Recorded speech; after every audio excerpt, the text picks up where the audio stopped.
Grupo de trabajo, Duván Gualteros, Luis Tovar y quien les habla en este caso Jorge Hernández. El tema de nuestra exposición es el movimiento armónico amortiguado y sus aplicaciones para la vida cotidiana. Entonces, pues, es un tema un poco, pues no tan extenso, pero tenemos que abordar primero algunos temas básicos que nos van a ayudar a entender finalmente pues el objetivo de la exposición, ¿no? Entonces vamos a abordar un poco lo que son las ecuaciones diferenciales, ecuaciones de primer y segundo orden, que es el movimiento armónico simple, para llegar finalmente al movimiento armónico amortiguado y algunos ejemplos de la vida cotidiana, pues como para que sea un poco más didáctica la exposición, ¿vale?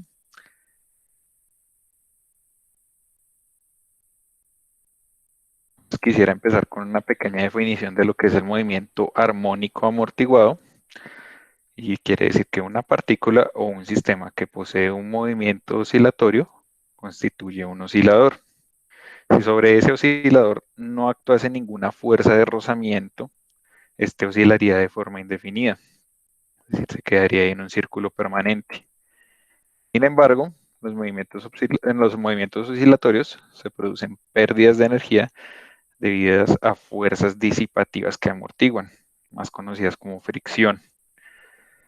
Amortiguan la vibración, perdón. Entonces, se habla entonces de osciladores amortiguados, lo cual constituye una disminución progresiva en la amplitud de esa vibración hasta que finalmente se detiene. Es decir, pues va llegando, dependiendo de la fuerza aplicada, hasta detenerse en lo que sería el origen.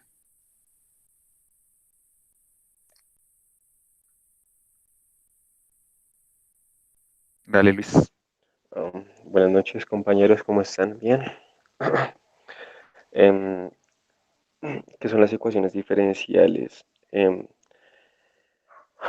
Bueno, las ecuaciones diferenciales en sí tienen una implicación práctica en la vida cotidiana y en las ciencias naturales exactas, en la matemática, en la astronomía. Y justamente los Bernoulli, Leibniz, Newton fueron los primeros en resolver ecuaciones diferenciales, más o menos como por el siglo XVII. Más o menos las ecuaciones diferenciales tienen como una relación con las derivadas. Por ejemplo, todos saben la definición, o bueno, todos más o menos tienen como una intuición física de lo que significa una derivada, ¿no? Por ejemplo, la velocidad es la derivada de la posición, la aceleración es la derivada de la velocidad, o sea, la segunda derivada de la posición. En ese sentido, pues podríamos definir como las ecuaciones diferenciales tomando en cuenta las derivadas de la posición y bueno, y la función posición en el tiempo t con respecto a algo multiplicado por alguna otra función y encontrar esa función. Entonces, pues eso es más o menos como lo intuitivo de una ecuación diferencial. Encontrar como una variable, o sea, una función en términos de sus derivadas. Eh, las ecuaciones diferenciales tienen aplicaciones en muchos ámbitos, en las ciencias humanas, como ya lo había dicho, en la física, en la matemática, etcétera, etcétera, etcétera. Siguiente diapositiva, por favor. Jorge. Bueno, en este conjunto o en esta clase de ecuaciones diferenciales podemos diferenciar dos grupos grandes, dos subconjuntos, dos subclases. El primero son las ecuaciones diferenciales ordinarias y el segundo subclase serían las ecuaciones diferenciales parciales. Las ordinarias, bueno, esas dos se diferencian justamente, como decía, como lo notaban ustedes ahorita, cuando el profesor estaba dando el ejemplo, como en las variables. Las ecuaciones diferenciales ordinarias, pues porque solo actúa una variable, y en las parciales, porque actúan dos variables, como por ejemplo la exposición de la semana pasada perdón, de la clase pasada de los muchachos. Pero nosotros nos vamos a centrar en las ecuaciones diferenciales ordinarias, lineales de segundo orden. ¿Listo? Em, el orden de una ecuación diferencial se debe a la mayor derivada de la ecuación. Si por ejemplo, mire, hay una imagen debajo de las ecuaciones diferenciales ordinarias, esa ecuación es de primer orden, porque la mayor derivada ahí es la primera derivada, ¿no? Siguiente diapositiva, por favor.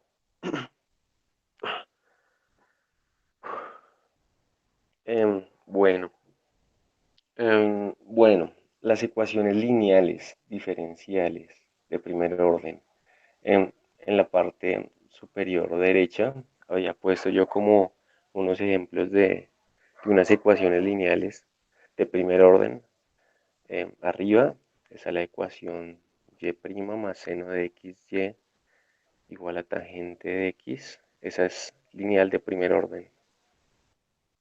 Y la segunda, la de abajo, y' más coseno de y. No es lineal, perdón. No es lineal. La de arriba sí es lineal, la de abajo no es lineal. Eh, Porque hay una función. Ahí la definición de una ecuación lineal de primer orden la podemos notar abajo. Ay, perdón, qué pena con ustedes. Estoy un poco nervioso. Tranquilo, tranquilo, no te preocupes. Explícalo como si le explicarías, te explicarías a ti mismo y yo me encargo de lo demás. Yo sé que el tema es complicado, así que tranquilo, no pasa nada, Luis. Sí, Solo señor. explícalo según lo que lograste entender, o sea, no te va a pedir súper preciso. Y Sí, igual señor. lo que falte yo te ayudo, no te preocupes. Sí, o sea, Sí, señor. tranquilo, yo no muerdo, Sí, tranquilo. qué pena las imprecisiones que estoy diciendo. Estoy No, no, como no, un no, no, poquito. tranquilo. Pero Igual, ya, para eso estamos en la universidad, ¿no? Para aprender. sí, señor. No Bueno, te entonces, preocupes. sí, señor. Entonces, ¿qué les había dicho? Las ecuaciones lineales están divididas en dos grupos grandes, ¿no? Dos subclases, las parciales y las ordinarias. Vamos a hacernos cargo nosotros o vamos a centrar nuestro estudio en las ecuaciones ordinarias, lineales, diferenciales ordinarias de segundo orden. Pero para eso tenemos que ver primero qué es lo que son las ecuaciones diferenciales lineales de primer orden. Las ecuaciones lineales de primer orden son de esa forma, y' más p de x, y por más p de x y igual a q de x, donde p y q son funciones constantes. Una de las formas para resolver estas ecuaciones es encontrar la función y de x que satisface la ecuación diferencial lineal de primer orden. Pero entonces para eso, eh, como que se empieza como desde algo muy particular. Son las ecuaciones diferenciales lineales homogéneas de primer orden, que son de la forma como está bajito. Y' más p de x por y igual a cero. Y se despeja y simplemente se despeja, se integra y se llega a una solución bastante particular y es que y es igual a una constante k por e a la menos a de x. ¿Por qué le puse menos a de x ahí? Porque menos a de x es como la integral de p de x en un intervalo dado. Hay, hay cuestiones o hay problemas en los que necesitan como hallar en qué valor específico la función tiene tal valor. A eso se le llama el problema del valor inicial. Y entonces se juega con eso, con ese tipo de soluciones. Después de que tenemos ya el tipo de soluciones, eh, el conjunto de soluciones para una ecuación homogénea, la expandimos para las que no son homogéneas. O sea, para y' más p de x por y igual a q de x, ¿cierto? Entonces, para eso, ahí yo hice una serie de pasos en la diapositiva para entender más o menos el procedimiento y cómo se llegaba al conjunto de soluciones para ese tipo de ecuaciones. Entonces, primero, elegimos una función mx continua y la multiplicamos a ambos lados de la ecuación. Y ahora lo que nos decía, yo leí un libro que se llama eh, eh, el apóstol, entonces nos decía más o menos como, bueno, multipliquemos a ambos lados de la ecuación y entonces el procedimiento es, bueno, ya que multipliquemos, ahora pensemos en como qué función cuya derivada multiplicada por algo me da el mx por q. Entonces, justamente se pensaba primero en, por ejemplo, ahí donde dice 2, yo puse el procedimiento, que es pensar en, por ejemplo, multiplicar la función m por la función y derivarlas. Y más o menos como, al derivarlas nos da lo siguiente, bueno, así, como dice ahí en lados, mx por la derivada de y más la derivada de mx por y. O sea, la derivada de un producto. No es nada del otro mundo, no es nada así. Y entonces pensamos en, bueno, em, ¿qué es lo que le hace falta a esta ecuación para que se parezca? O sea, ¿qué es lo que hace que uno sea igual a 2? Y entonces resolvemos esa otra ecuación diferencial que nos aparece ahí, que sería la derivada de m con respecto a x por y. Y ya, o sea, y las igualamos. Y despejamos la m de x, o sea, resolvemos esa ecuación diferencial. Y eso nos da a a la, a de x, que es la integral de p de x. Y así hacemos el procedimiento. em, Así hacemos el procedimiento em, hasta encontrar el conjunto de solución de ese tipo de ecuaciones diferenciales, ¿sí? Entonces, abajo en la última línea dice que el conjunto de soluciones de ese tipo de ecuaciones diferenciales es de la forma y igual a e a la menos a de x por la integral de m por q de x de dx más c. Perdónenme, aquí se me olvidó un poquito como una imprecisión también en la escritora.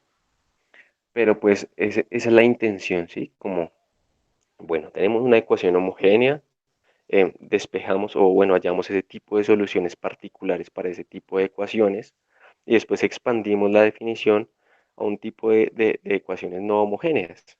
O sea, o sea, como están ahí en la forma. Y' más p de x por y igual a q de x. O sea, y expandimos esa definición.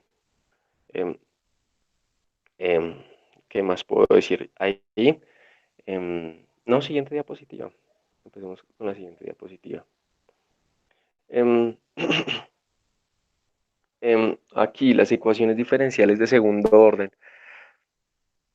Traté, traté de leerlas y entenderlas un poco, pero es bastante compleja ahí hallar la solución, el conjunto de soluciones de ese tipo de ecuaciones diferenciales. Y es que es bastante complejo porque en algunos libros como que hablan de multiplicadores o algo así. Y yo me basé en el apóstol, eh, que hay como un procedimiento muy sencillo para entender el tipo de soluciones que se tienen que hallar ahí en ese caso. Y lo hacemos justamente igual que como lo hicimos con las ecuaciones de primer orden. O sea, partimos de algo muy, muy, muy trivial, bueno, pues no tan trivial, pero sí más sencillo, y después lo expandimos a algo más complicado, o bueno, para generalizar el contexto.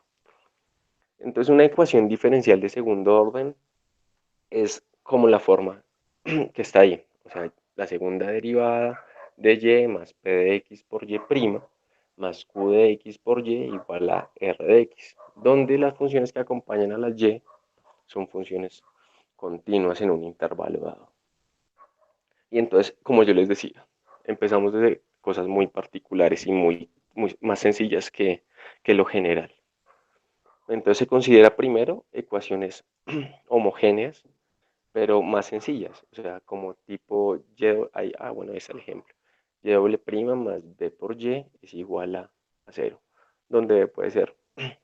En este caso yo, lo pusimos como, bueno, lo puse como una constante, que es como la forma para visualizar las soluciones. Y es simplemente despejar y darse cuenta que un conjunto de soluciones cuando b es menor que 0 es de la forma c, donde c es una constante, por e a la k de x más c, em, donde c es otra constante, c sub 2, elevado, no, me faltó poner una e, perdón, por e a la menos k de x. y pues hacer combinaciones lineales de estas dos soluciones que me van saliendo.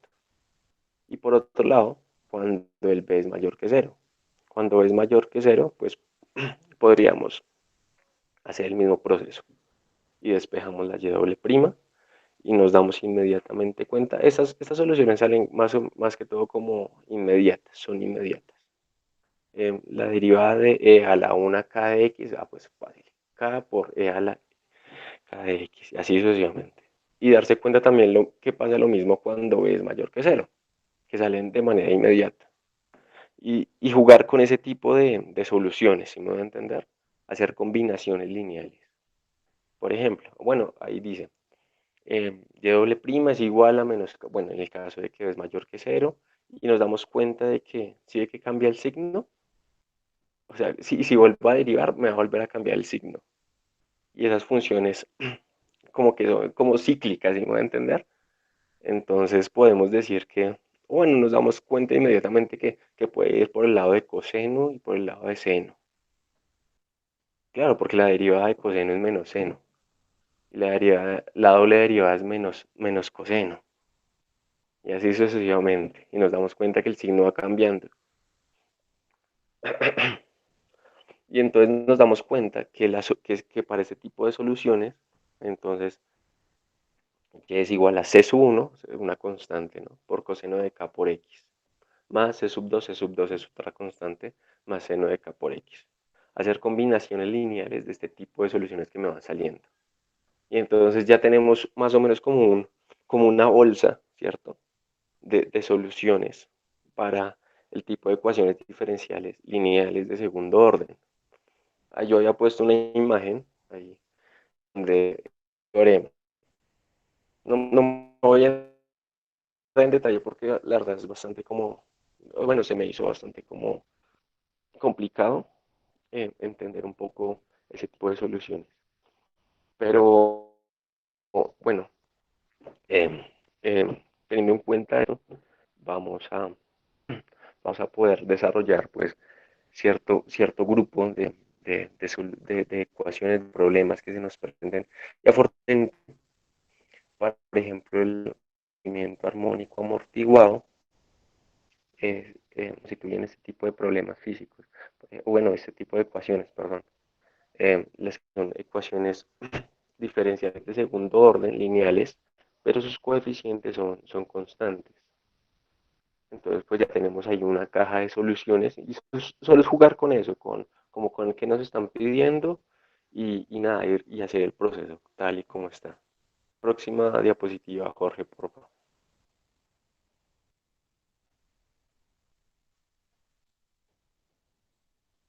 Perdón, no iba con la esta. Entonces, eh, y ciertos problemas físicos que conducen a ecuaciones de primero y de segundo orden lineales, ¿no? Y que, bueno, y que no voy a entrar pues por tiempo, pero puse como una lista de ejemplos o de problemas físicos en los que, o sea, tiene cada uno de primer orden, ecuaciones diferenciales de primer orden, en la desintegración radioactiva, en la caída de un cuerpo en un medio que resiste, un problema de enfriamiento, un problema de disolución de circuitos eléctricos, y vemos la importancia que toman las ecuaciones diferenciales en ciertos ámbitos para la ciencia, en este caso para la física. Y en el segundo, por ejemplo, el movimiento armónico simple, el movimiento armónico amortiguado, el movimiento de un cohete de masa variable. O sea, imagínense el mundo de posibilidades que se nos abren cuando empezamos a tocar esos temas, las ecuaciones diferenciales y que se abren gracias al estudio del fluido diferencial, porque está muy relacionado el uno al otro. Y justamente cuando yo estaba, cuando se estaban desarrollando soluciones de las soluciones del primer combo de cajas de las ecuaciones lineales de primer orden, justamente las derivadas junto con las integrales, si uno sabe la importancia de las derivadas y de las integrales. Bueno, es que se utiliza el parte fundamental del cálculo para saber que la, la integral de una función que se deriva es igual a la función que está. Y ese tipo de cosas, ¿sí me voy a entender? Integrar es como antiderivar, por decirlo, y se abre un mundo de posibilidades y de combinaciones, y todo esto gracias al camino que abre, por así decirlo, el cálculo diferencial. Siguiente diapositiva. Listo, muchas gracias, Luis. Gran aporte. Bueno, ahora sí nos vamos a adentrar como tal en el tema. Nosotros, para poder comprender mejor el movimiento amortiguado, debemos empezar por conocer el movimiento armónico simple, que para mí, y en definición en general, es la descripción más básica para poder conocer el comportamiento de algunos objetos que se ven sometidos o que describen una trayectoria.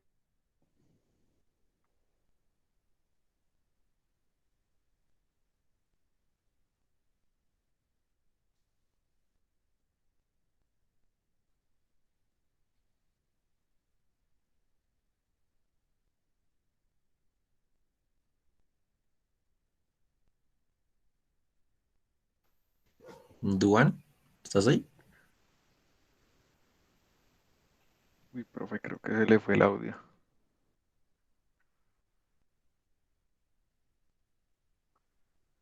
Démosle un momentico.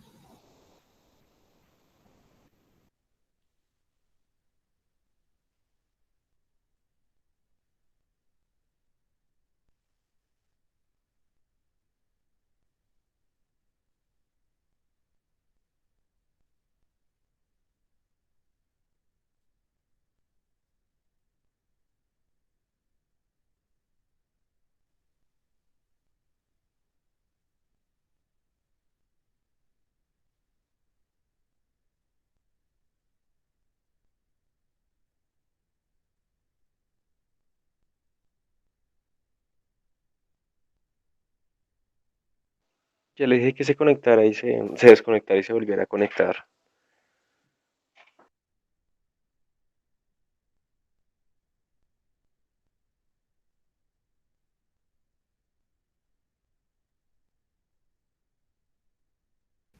Duan, ¿ya te funciona el micrófono?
Bueno, mientras tanto, de pronto alguno de ustedes puede continuar.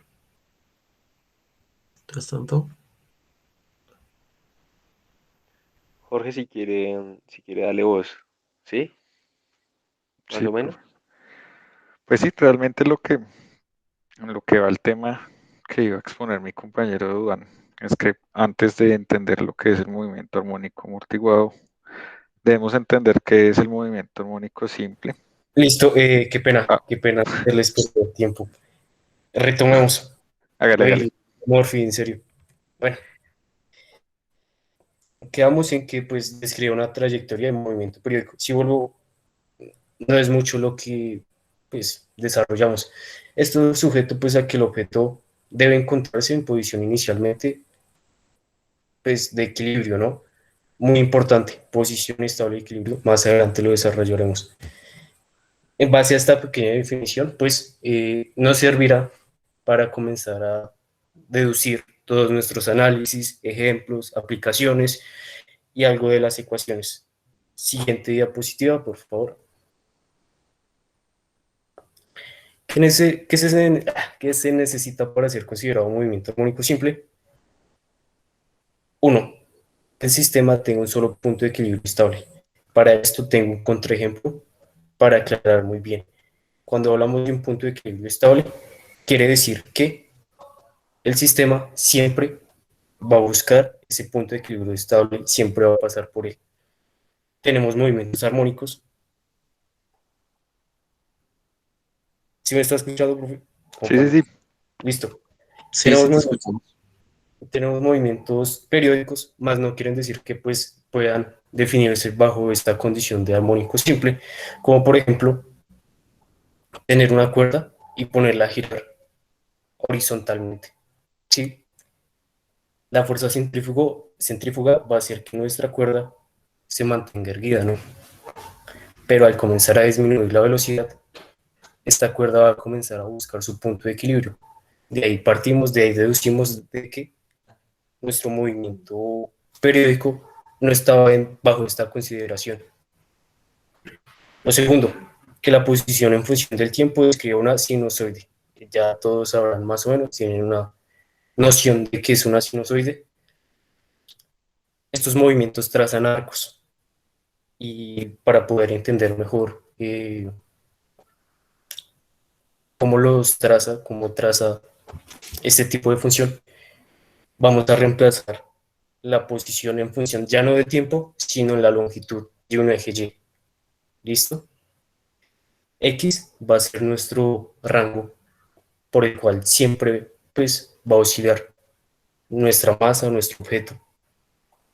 Entonces comenzamos a mover a la misma cuerda del ejemplo pasado, por ejemplo, que de lado a lado, y vamos a comenzar a desplazarnos por el eje Y.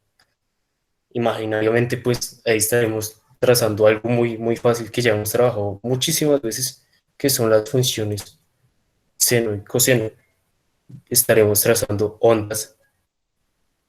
Y bueno, lo siguiente es que tras un movimiento de vaivén en una misma cantidad de tiempo, esto tiene que mantener una correlación que mientras la distancia disminuya, el tiempo también, digo, la velocidad también lo hará, para que el tiempo se mantenga pues en los mismos intervalos, siempre que, ejemplo, ¿no? Eso se ve mucho pues con las funciones trigonométricas que se repite siempre en un mismo tiempo. Vamos con la otra, por favor. Rápidamente, pues vamos a hablar algo de historia, que pues un poquito, ¿no? Que la primera persona en hacer este estudio pues del comportamiento de las oscilaciones fue Galileo Galilei en 1583, a sus 19 años, mal lo obligaban a ir a misa. Y, y bueno, y se interesó mucho por esta trayectoria, este trazo que hacía una lámpara de aceite, trazaba arcos. Bueno, más adelante harían más aportes algunos otros científicos, harían correcciones, harían mejoras, como por ejemplo Newton, Lagrange, Hooke. Siguiente, por favor. Listo, ahora sí vamos a comenzar a ahondar como la particularidad en el fondo, en la esencia de este tema, ¿no? Y para ello debemos tocar primero la segunda ley de Newton, que nos dice muy por encima que para cambiar el estado de movimiento de un objeto, perdón, se debe aplicar una fuerza externa y que la cantidad de esa fuerza necesaria sea proporcional a la aceleración que adquiere. Esto en otras palabras, o matemáticamente, se escribe de la forma que la sumatoria de las fuerzas en X va a ser igual a la masa por la aceleración en X. ¿Listo?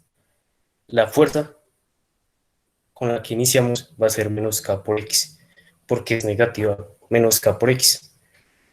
La constante como tal sola es positiva, pero este menos nos da a entender o nos ubica bajo la descripción de que nuestro oscilador siempre estará buscando o siempre estará pasando pues por la fuerza gravitacional, obviamente, buscando su punto de equilibrio. Bueno, esto va a ser igual, esto es muy entendible y muy fácil de entender. Va a ser igual a la masa por la aceleración. ¿Qué es la aceleración? Es la derivada del tiempo, digo, de la velocidad con respecto al tiempo. Esto de otra forma se escribe d sobre dt por dx sobre dt por la segunda derivada de x sobre dt al cuadrado igual a x índice 2. Esto lo volvemos a meter, esta segunda derivada, dentro de nuestra ecuación. ¿Listo? Siguiente diapositiva, por favor. Bueno, haciéndola, pues, ver un poquito mejor, pues ahí ya pasamos ese más, menos k por x y la igualamos a 0. La solución tiene que ser una trigonométrica, como lo definía anteriormente, pues, nuestro compañero Daniel. Hay variedad de soluciones, pero la función que se adecua de mejor manera y que nos ayuda a describir este movimiento van a ser, pues, las funciones trigonométricas. Y partimos, pues, de lo más sencillo, donde tenemos f de t igual a amplitud por seno igual a omega por t más phi. Phi siendo el desfase ya muy trabajado, que es desplazamiento en x. La gráfica, y más un d imaginario, que pues ahí no lo puse porque pues ya no afecta significativamente, solo desplaza en el eje y fuera del paréntesis. ¿Listo? Después de derivar, la primera vez obtenemos la velocidad y una segunda vez obtenemos la aceleración, que sigue obedeciendo a esa ecuación que vimos primeramente de menos k por x igual a 0. Este menos k pues obedece, todavía sigue, pues, que obligatoriamente tiene que buscar ese punto de equilibrio. Siguiente, por favor. Algo más de cuentas. Listo. ¿Qué es k sobre m por x? Vamos a verlo. ¿Listo? Tenemos nuestra ecuación, muy atentos. Vamos a dividir por m todos los términos. ¿Listo? En un término se cancela, ya nos queda esto, y en 0, 0 sobre m, 0. Volvamos a nuestra ecuación que nos dio, pues, Newton, la fuerza menos, igual a menos k por x. Despejamos k y tenemos igual que f sobre x. ¿Qué es fuerza? La fuerza son newtons. Y m' van a ser metros. ¿De acuerdo? Al otro lado, listo la imagen. Tenemos menos k sobre x igual a, ¿qué son newtons? Va a ser igual a kilos por metro por segundo cuadrado. ¿Correcto? ¿Y qué va a ser la masa? Pues o sea, ya como tal la constante, relaciona la constante con la masa, con la que partimos, ¿listo? Cancelando, vemos que k sobre m va a ser igual a 1 sobre segundos al cuadrado. Que esto se podría escribir, ahí no lo metí, pero 1 sobre s todo al cuadrado. Esto es muy importante para determinar nuestro omega, que no es cualquier valor, ¿listo? Y por ende ya después de determinar los demás cálculos como el periodo y esto. Continuemos.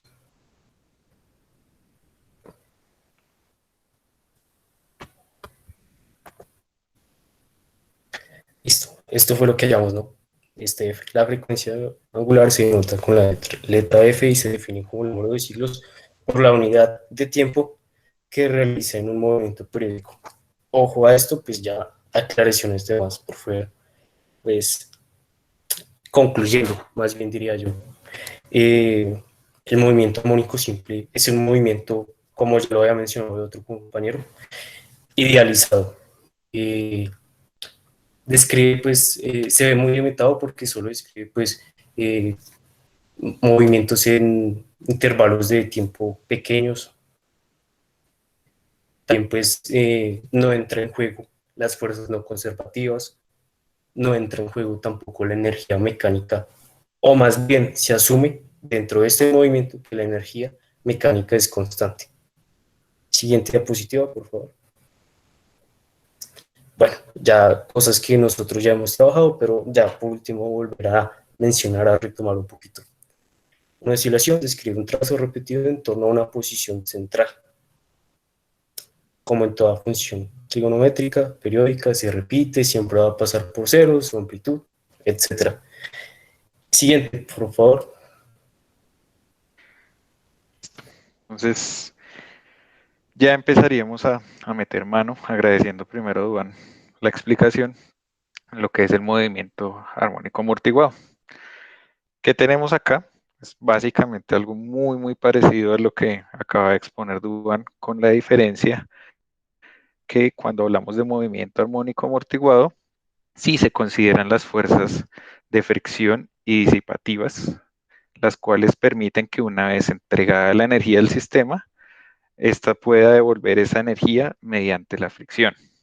Entonces, esas fuerzas de fricción son proporcionales a la velocidad y el símbolo negativo que ustedes pueden ver ahí en la primera ecuación del menos b, v igual a cero, hace referencia a que hay una oposición a dicha fuerza porque siempre va a tender al equilibrio. Igual creo que esto había sido mencionado previamente. Entonces vamos a definir un poco qué son los valores. Entonces ahí tenemos que la sumatoria de las fuerzas en X es igual al producto de la masa por la aceleración en X. Ahora, entonces tenemos ahí la K. La K pues es algo que vamos a usar tal vez los que seguimos en estas carreras de ingeniería o tenemos que ver física, que es la constante de elasticidad de la ley de Hooke. Entonces esa es negativa sobre el eje X, se le resta la B, que la B también es una constante, que en este caso lo vamos a utilizar mucho para el movimiento amortiguado, ya que es una constante de amortiguamiento que se multiplica por la velocidad, lo cual es igual a la masa por la aceleración en X. Entonces ya después vamos a volver nuestra ecuación en términos diferenciales, donde vamos a decir que la constante de Hooke en X menos la constante de la amortiguación por la variación de la distancia sobre el tiempo, que es la derivada de la distancia sobre el tiempo, es la misma velocidad, va a ser igual a la masa por la derivada de la distancia sobre el tiempo al cuadrado. ¿Listo?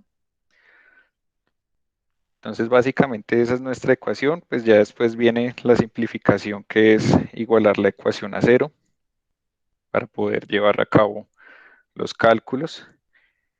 Y finalmente, pues entonces tenemos que omega prima es el resultado de la raíz de la variante, perdón, la constante de Hooke dividida entre la masa menos la constante del amortiguamiento al cuadrado sobre 4 veces la masa al cuadrado. Y bueno, vamos a abordar ya un poquito más lo que son los tres tipos de movimientos amortiguados. Entonces, el primero de ellos es el movimiento sobreamortiguado. Ese se produce cuando la viscosidad o fricción del medio en el cual está presente es muy alta. Entonces, ¿qué es lo que va a pasar? No va a generar ningún movimiento oscilatorio, sino que sencillamente el objeto físico va a empezar a regresar lentamente hacia la posición de origen. Si ustedes pueden ver ahí en la imagen, es una línea de color verde. Entonces, sí, va llegando nuevamente al cero, pero lo hace de una forma lenta. Entonces, ¿qué podemos definir ahí como un ejemplo? Diariamente lo vivimos con nuestras camas. El colchón tiene una constante, pues digamos, un movimiento sobreamortiguado cuando nos sentamos o nos acostamos en él. Y cuando nos levantamos, el colchón lo que va a hacer es lentamente volver hacia su posición original, pero nunca va a llegar al oscilatorio. El oscilatorio en este caso sería como si el colchón llegara a inflarse. Entonces ese nunca va a llegar al punto máximo, sino que pues siempre va a llegar ahí a esa estabilidad en el punto cero y se define como la constante de amortiguamiento tiene que ser menor a 2 veces la raíz de la constante de Hooke por la masa del objeto. ¿Listo? Entonces después tenemos el movimiento amortiguado crítico, críticamente amortiguado más bien, y es cuando la constante de amortiguamiento es igual a 2 veces la raíz de la constante de Hooke por la masa del objeto. Entonces el objeto lo que va a hacer es muy parecido al movimiento sobre amortiguado, va a tender a llegar nuevamente al punto cero sin presentar una oscilación, pero con la diferencia que lo va a hacer de una forma muchísimo más rápida, pues para efectos de lo que se llegue a necesitar. Entonces, el ejemplo más claro, digámoslo así, de forma cotidiana que nosotros podríamos presentar es el de los amortiguadores de los carros, de los vehículos. Un vehículo pues tiene un resorte. Si el resorte toma, si el vehículo coge un hueco, un bache, entonces el resorte se va a elongar y lo que va a tratar de hacer es volver rápidamente a su posición de origen para mantener la estabilidad del vehículo. Y asimismo, pues en viceversa, ¿no? Si se toma lo que nosotros llamamos aquí un policía acostado, un tope, entonces él se va a contraer y rápidamente va a volver a su posición de origen. ¿Listo? Y por último, muchachos, pues entonces estaríamos hablando de un movimiento subamortiguado.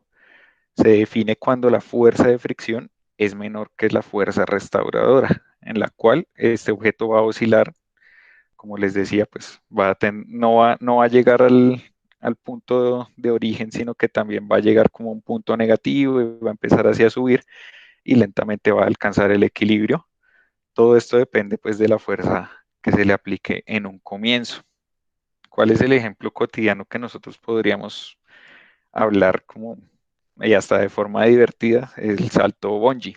Entonces el salto bungee lo podemos expresar en la gráfica como la línea azul, que si se dan cuenta está ahí con una X, es cuando la persona se lanza al vacío.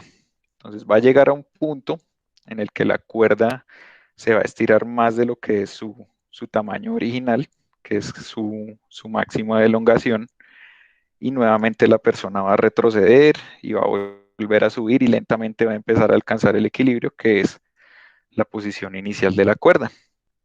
Esos son básicamente los tres tipos de movimientos amortiguados que se conocen, de los cuales tenemos, digamos, aplicaciones en la vida cotidiana.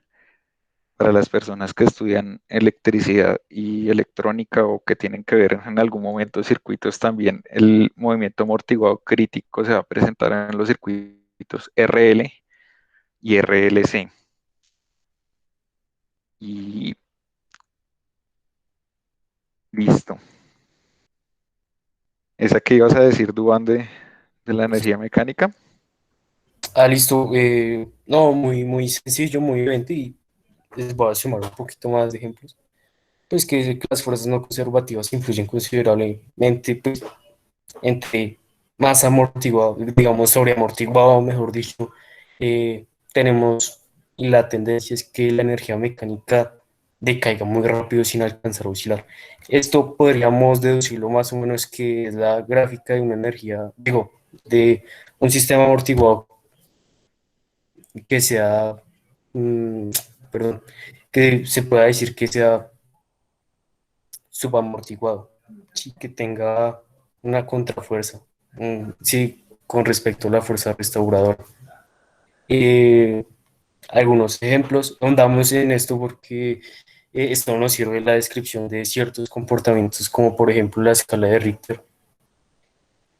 También en los edificios, todo lo que tenga que ver con vibraciones, aunque hay algunas limitaciones, todo lo que venga que ver con eh, todo lo que tenga que ver con las amortiguaciones de los edificios, como por ejemplo con el edificio en Hong Kong, Taipei 101, creo, que tiene un amortiguador grandísimo de 300 toneladas.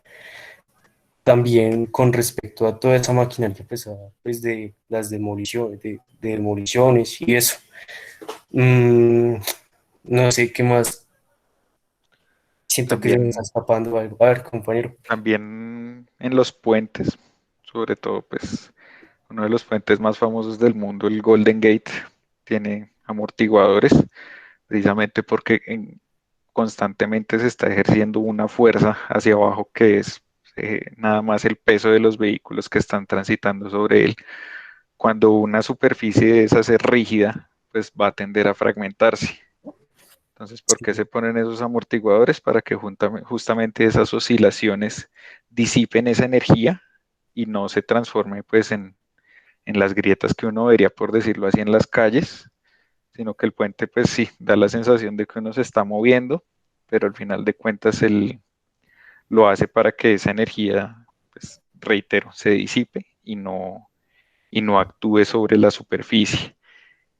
Y tal vez otra cosita que ahorita se me había escapado es que pues hay muchos factores de fricción, ¿no? No es solo como, pues no sé, tal vez nosotros entendemos que fricciones sea detener una fuerza con un objeto físico, como lo son las pastillas de los frenos o pues si un vehículo viene andando y una persona lo detiene o bueno, una máquina lo detiene con ejerciendo una fuerza adicional, sino que también justamente en el caso de los vehículos, la amortiguación se produce por fluidos. Entonces, depende el factor de viscosidad en cómo se va a transformar esa amortiguación. Entonces, es distinto, obviamente, si vamos a tratar de amortiguar un golpe sometiéndolo a líquido como el agua, a como si fuera un aceite que ya es un líquido bastante viscoso y por lo mismo logra eh, disipar toda esa energía cinética. No sé si quieren, creería que eso es todo, muchachos. Si falta algo por agregar, aunque no me parece.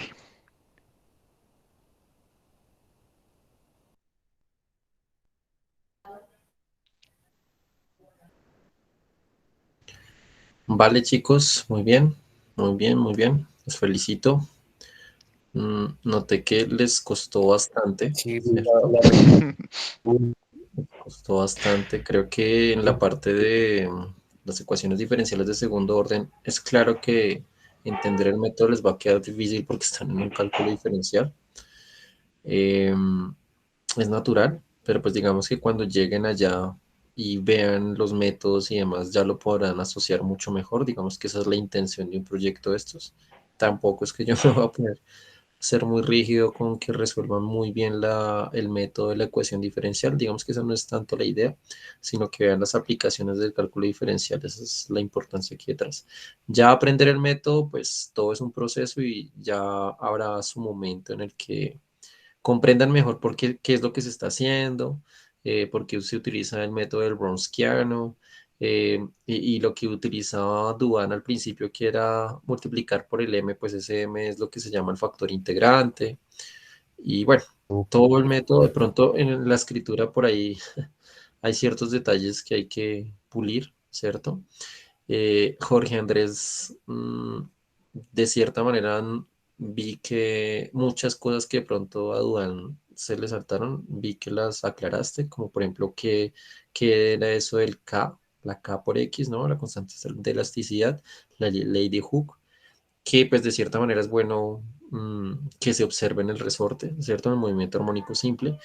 De pronto, una pequeña pregunta que les tendría es si te quieres devolver al principio, por favor, en la que me muestras un movimiento pendular.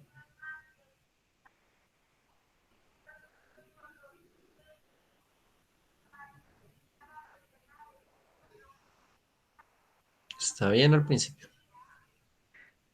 Violento mi internet, perdón. Tranquilo. Ahí, ahí, ahí. En algún momento, Duan, mencionaste sobre que este movimiento pendular también hacía parte de este movimiento armónico simple. Entonces, digamos, la pregunta sería, ¿qué significado podría tener tu solución de la ecuación diferencial ahí en esa parte del péndulo? Y si existe como digamos que una alternativa, un análogo de movimiento armónico amortiguado ahí en el péndulo. No sé si se les ocurre algo ahí con el péndulo. Sí, profe, pues de hecho yo creería que es un paso más adelante del movimiento armónico, ya teniendo en cuenta como un contexto más realista, ¿no? Mm, el- Además del propio peso, pues ya digamos, nos podríamos extender en cuanto al tiempo. Más que todo el movimiento armónico siempre muy utilizado pues ya de pronto para experimentos, demostraciones en el laboratorio. no es como muy aplicado. De pronto nomás se limita pues, a una serie de cosas.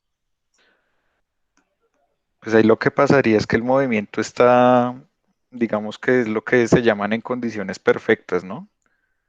Donde no hay ninguna fuerza de rozamiento y entonces se puede despreciar fuerzas como el aire, el peso, pero en lo que sería el día a día no es muy visible un péndulo que oscile de forma indefinida, ¿no? Ahí el profe me corrige. Sé que en la universidad hay uno de esos, pero no recuerdo cómo se llama, que justamente es uno de los experimentos que uno como que lo deja soltar desde un punto y él siempre va a seguir hasta el final, pero es solo eso, como por métodos académicos más, o bueno, no recuerdo ahorita claramente algo en lo que se use en la vida diaria esa oscilación indefinida. Bueno, de cierta manera sí existe un análogo del movimiento armónico simple asociado al péndulo. Si buscas en internet, también hay una ecuación diferencial asociada que tiene que ver con la longitud de la cuerdita a la pelotica, ¿cierto? Y digamos que el movimiento armónico simple que ustedes mencionan, ¿sí? Es tener aquí el resorte, ¿cierto? El K es la constante de elasticidad y entonces este está haciendo esto, el movimiento en el punto de equilibrio que tú dices.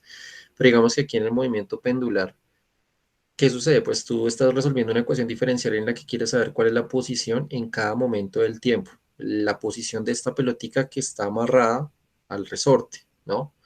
Entonces, digamos, uno trataría de preguntarse, bueno, si me hablan a mí de posición, ¿cómo hablo de posición para algo como un péndulo? ¿Sí? Entonces, eso tiene que ver, y es bueno que lo averigüen, con coordenadas polares, ¿sí? Y cómo tratar de definir una posición en un péndulo. Entonces, si, no sé si ustedes han visto algo de coordenadas polares, Jorge, Duan y Daniel. No, Sí, todavía no. sí, Yo sí, no. señor. Más o menos, sí, señor. ¿Y te acuerdas más o menos cómo funciona eso de coordenadas polares? Sí, que era más o menos, bueno, se tiene que tener en cuenta el grado y el radio, ¿no? Sí, la Entonces, longitud, o la sea, es otra longitud, sí, manera de señor. coordenadas, ¿no? Tienes una longitud y tienes un ángulo. Sí, Y señor. entonces, para Entonces, definir una posición, necesitas la longitud, pero la longitud es fija porque es lo que sea largo aquí la cuerda, es fija, un valor L, y el otro aquí es el ángulo. ¿Sí lo ven? ¿Sí me alcanzan a visualizar la idea? ¿Sí? sí, sí, señor. Sí, Entonces lo que pasa es que el ángulo va de cierta manera a describir la posición aquí, ¿sí? Entonces tú vas a tratar de resolver una ecuación diferencial donde hables cómo cambia el ángulo con respecto al tiempo. Esa es la que va a reemplazar tu x y entonces vas a tener una variable de ángulo y vas a tener la misma ecuación diferencial de un movimiento armónico simple. Entonces sería chévere que lo miraran como para complementar. En general, de todas maneras, los felicito. Sé que les costó y me gustó la manera como exhibieron sus ideas. Obviamente siempre se puede mejorar, pero muy bien, chicos. No sé si alguno de Gracias. ustedes tiene alguna pregunta para sus compañeros o algún comentario, algo que quieran decirles. Quizás no corchen. Profe, yo tenía una pregunta, pues, o sea, pues ya dudas ahí que surgen por menores y que, digamos, si dentro del movimiento amortiguado se puede definir, digamos, ese cambio de masa, que, digamos, nos pongan un problema donde la masa constantemente, o bueno, en determinado tiempo cambia o algo así. Eso considerablemente, pues, afectaría el movimiento, ¿no? Pues porque la M sería una nueva función con respecto al tiempo, ¿no, Duan? Sí. ¿Cierto? Entonces, si quieres, ponme la presentación un momento y respondo tu pregunta. Voy.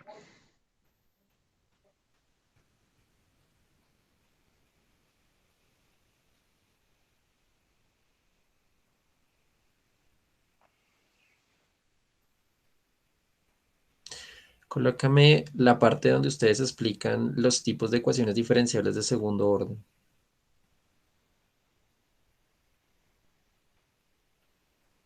Ahí, sí, ahí.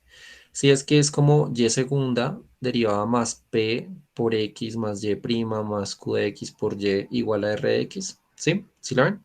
Ujú. Más o menos. Sí, señor. Entonces ahí la cosa es, compara eso con la ecuación diferencial generada por el movimiento armónico, digamos, dijiste amortiguado, ¿cierto? Entonces, Ujú. vamos y miremos la ecuación diferencial amortiguada, teniendo en cuenta este de P y Q.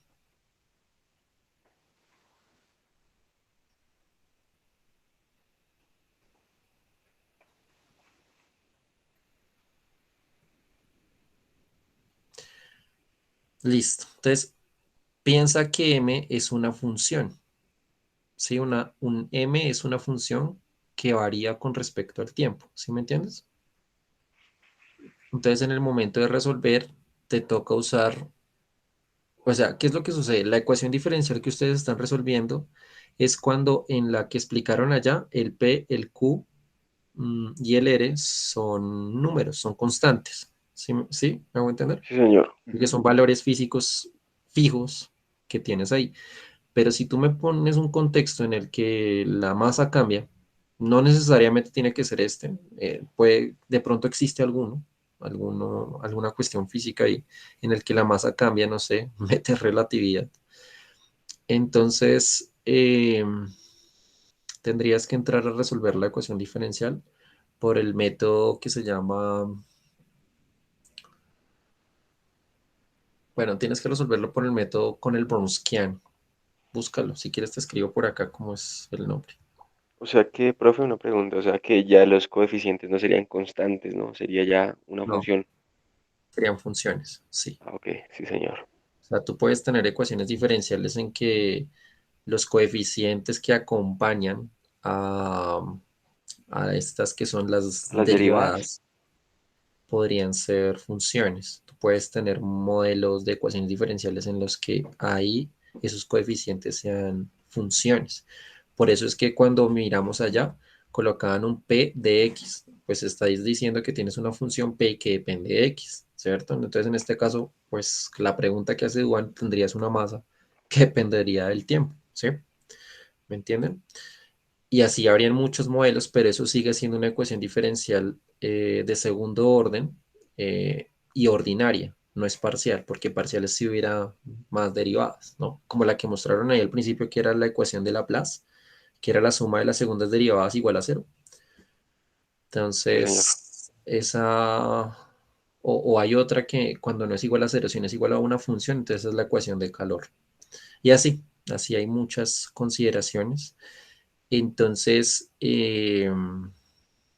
sí, cambiaría la solución y si quieres averiguar cómo sería, búscate eso que te acabo de decir del método del Brownian. Entonces di que no sean coeficientes constantes y verás, búscate un libro como por ejemplo el de ecuaciones diferenciales de Boyce di prima o inclusive el del profe Yuta Keuchi, ahí también está. Hay muchos buenos libros. Y más bien, y si de pronto estás muy interesado en el tema, si algo me escribes un correo y resuelvo la duda que tengas. ¿Vale? Profe, yo tengo otra duda, así como para Sí, antes de terminar. sí, Em, sí. por ahí leí que para los matemáticos es muy difícil como encontrar ecuaciones, o sea, como generalidades o soluciones de ecuaciones para las ecuaciones diferenciales. O sea, algo que lo generalice. Y tu pregunta es Es si eso es como, verdad eso es o... verdad y sí, porque es tan difícil. Sí, señor.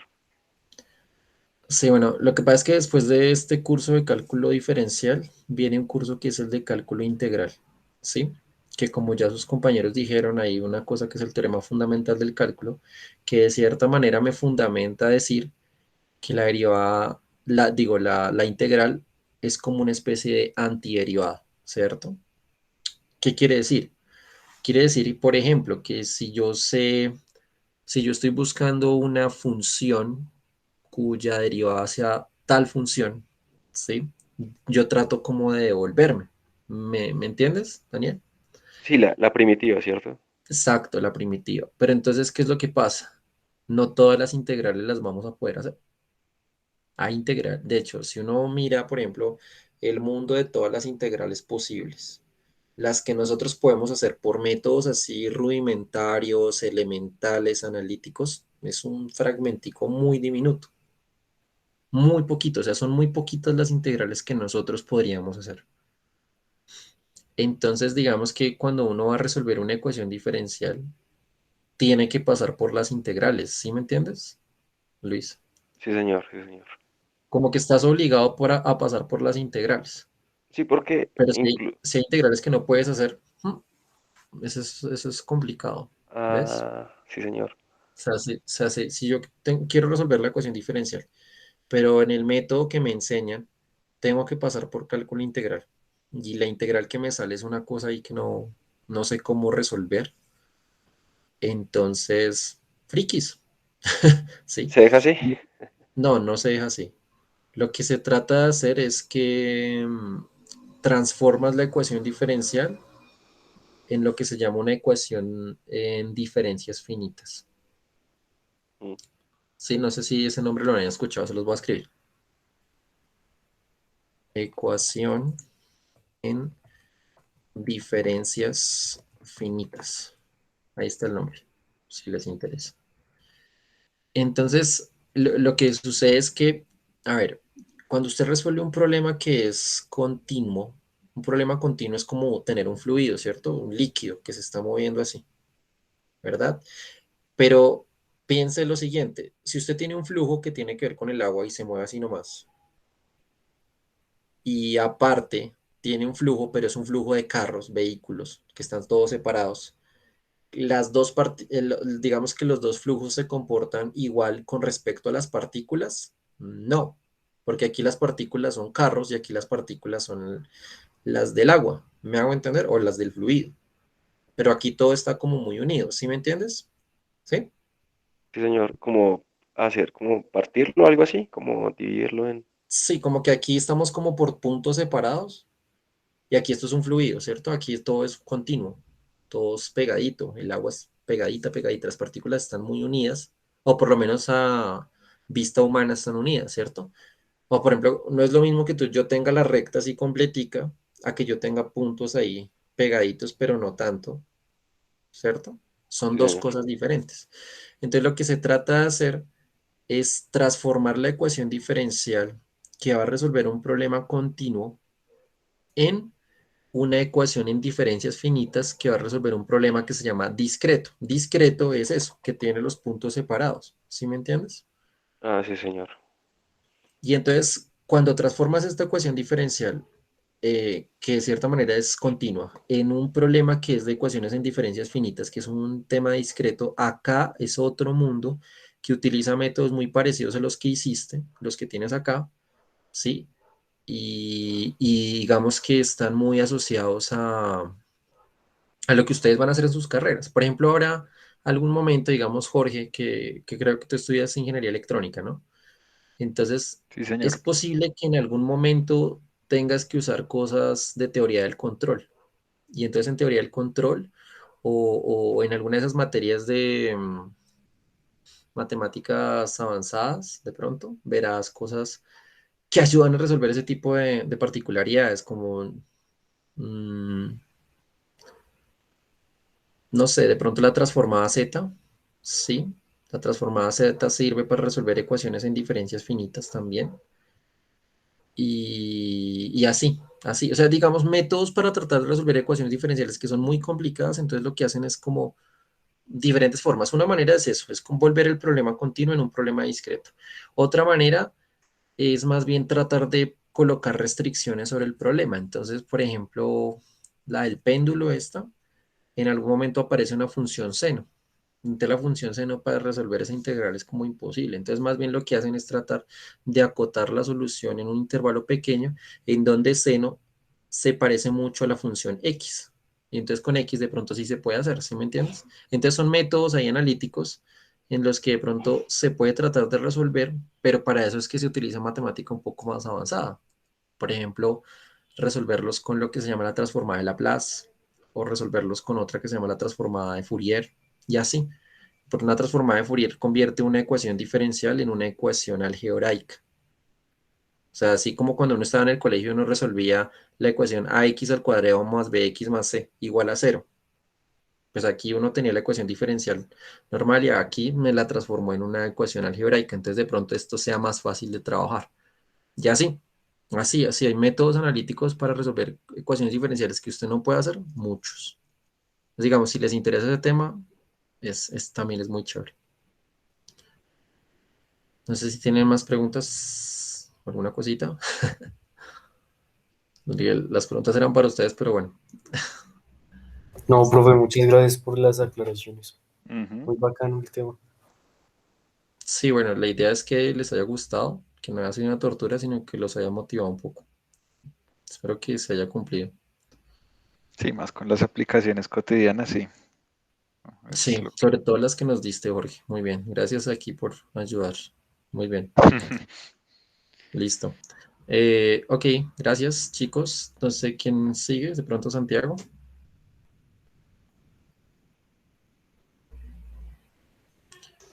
Hola.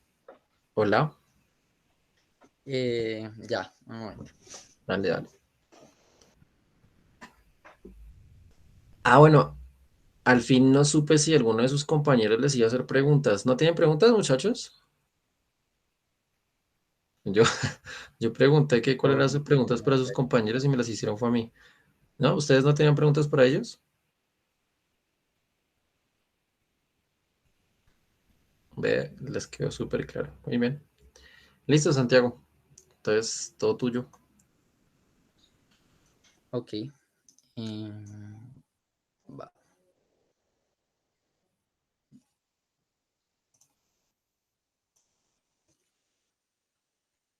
Listo. Se está viendo, ¿sí?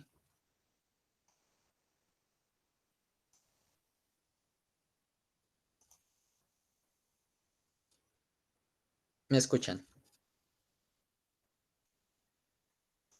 Sí. Ok.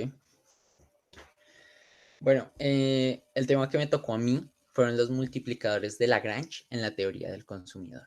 Para hablar primero sobre cómo se relacionan estos dos, cuál es la aplicación del cálculo en la teoría del consumidor, primero quiero dar un pequeño recorrido sobre la teoría del consumidor. Es por eso que en esta exposición vamos a encontrar primero la microeconomía, segundo vamos a ver la teoría del consumidor, como tercero vamos a ver su origen y en cuarto lugar vamos a ver un breve repaso sobre los multiplicadores de Lagrange.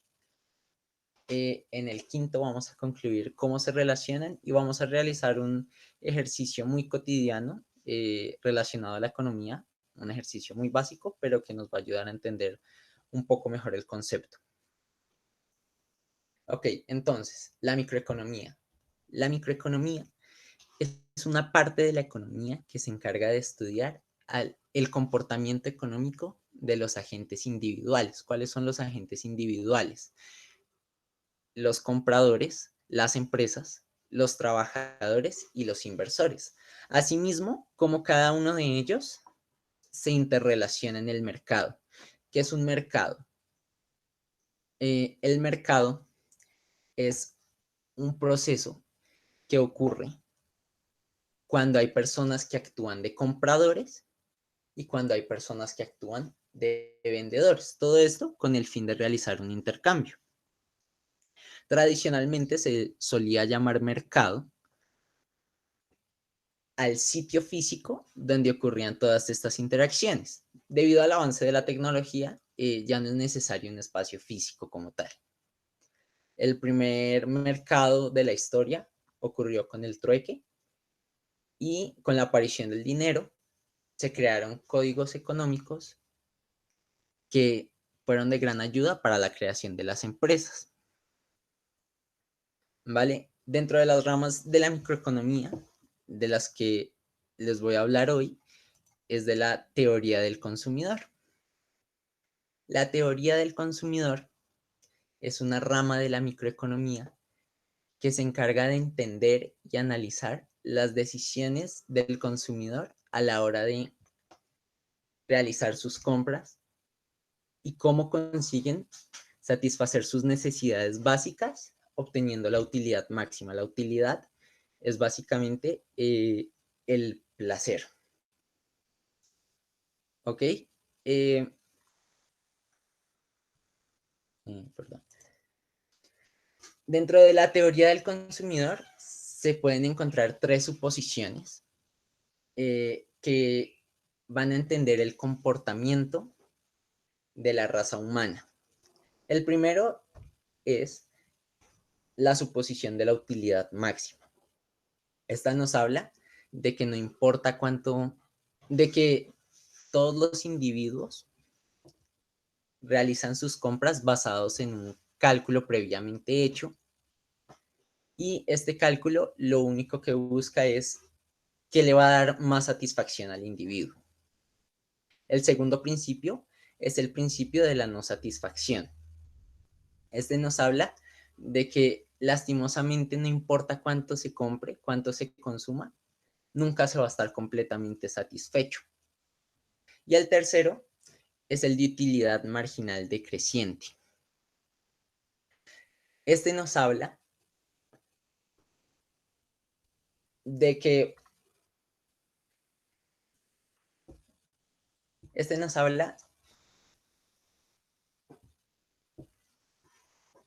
perdón, ya. Este nos habla de que pese a que al final de adquirir más siempre se va a obtener más satisfacción, la satisfacción que uno adquiere después de obtener un producto va a descender. Esto en un ejemplo gráfico sería, por ejemplo, si compro 2 helados. Si compro 2 helados, voy a ser más feliz que comprando uno. Sin embargo, el primer helado que compre me va a dar más satisfacción que el último. ¿Ok? Los consumidores buscan satisfacer sus necesidades mediante elecciones. Las elecciones se ven restringidas a un presupuesto. Entonces, la teoría del consumidor lo que busca es entender cómo cada individuo da parte de su ingreso para satisfacer sus necesidades y de qué forma consigue la utilidad máxima. Las preferencias. Las preferencias son, en la teoría del consumidor y en la economía, un orden que un individuo impone sobre ciertas alternativas basándose en que le va a dar más utilidad máxima. ¿Ok? Pese a que todas las preferencias pueden ser distintas, cada uno puede tener gustos distintos, se espera que todas las preferencias tengan ciertas características. La primera característica de las preferencias es la universalidad. La universalidad habla de que a un individuo puede preferir un producto A sobre un producto B. Sin embargo, no significa que siempre vaya a pasar. A veces el producto A puede ser igual que el producto B y no va a ocurrir nada. No hay necesidad de que sea una preferencia obligatoria. La segunda es la transitividad, que me habla sobre si un individuo prefiere el producto A sobre el producto B y prefiere el producto B sobre el producto C, es muy posible que prefiera el producto A sobre el producto C de igual forma. Y la monotonicidad nos habla de que en una cesta de bienes es un conjunto de bienes o servicios. De mi cesta de bienes A es igual a mi cesta de bienes B, pero tiene un bien adicional. Esto quiere decir que por lo menos la cesta A va a ser igual a la cesta B, pero generalmente la cesta A va a ser preferida sobre la cesta B. ¿Ok? Entonces, el origen de la teoría del consumidor. La teoría del consumidor está fuertemente relacionada con la teoría neoclásica. La teoría neoclásica o la economía neoclásica es una escuela de pensamiento económico que se basa en la idea de que el valor de los bienes es una función de la utilidad o satisfacción que le asignan a los consumidores. Una de las principales diferencias de la teoría neoclásica con la convencional es que empezó a usar la matemática y la hizo ver como una ciencia de verdad. Hizo que la economía se convirtiera en una ciencia de verdad gracias al uso de la matemática. Empezó también, como ya se mencionó, a tener en cuenta el estudio de la utilidad, qué tanto un producto satisface a un cliente, y en consecuencia de esto surgió la teoría del consumidor. Una de las principales preocupaciones de los neoclásicos fue la asignación y distribución óptima de los recursos en una sociedad. Además, apoyaron firmemente el libre comercio, lo que sirvió como un desarrollo para muchos países de forma económica y aprovechar las ventajas de cada uno de los países, porque obviamente cada país basa su economía en cosas distintas. Ahora sí, vamos a ver los multiplicadores de Lagrange. Los multiplicadores de Lagrange fueron creados o inventados por Joseph-Louis Lagrange y básicamente permite hallar mínimos y máximos de una función variable f de x, y, z, de múltiples variables cuando hay una restricción del tipo g, x, y, n múltiples variables igual a c, donde g es una función multivariable con el mismo espacio de entrada que f y c es una constante. Vamos a ver un poco sobre quién fue Joseph-Louis Lagrange. Fue un físico, matemático y astrónomo italiano que pasó la mayor parte de su vida en Prusia y Francia. Lagrange trabajó en Berlín durante 20 años para Francisco II de Prusia, aportó avances trascendentales en múltiples ramas de las matemáticas y desarrolló la mecánica lagrangiana,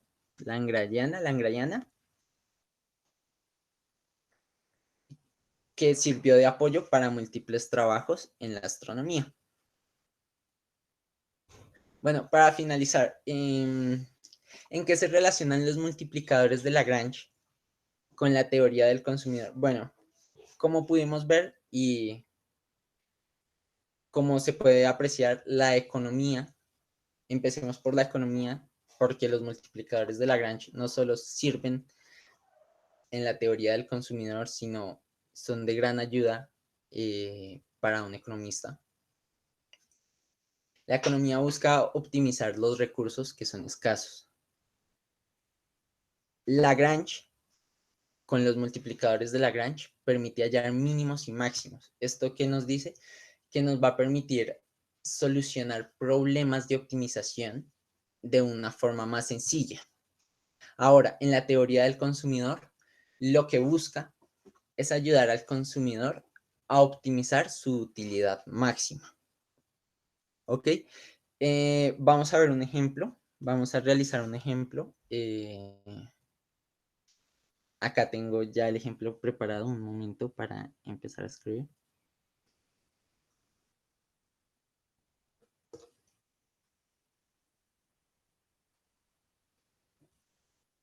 Vale, entonces nos dice que se quiere pintar el marco de un espejo rectangular de 50 metros cuadrados de área para una exposición de arte que será llevada a cabo.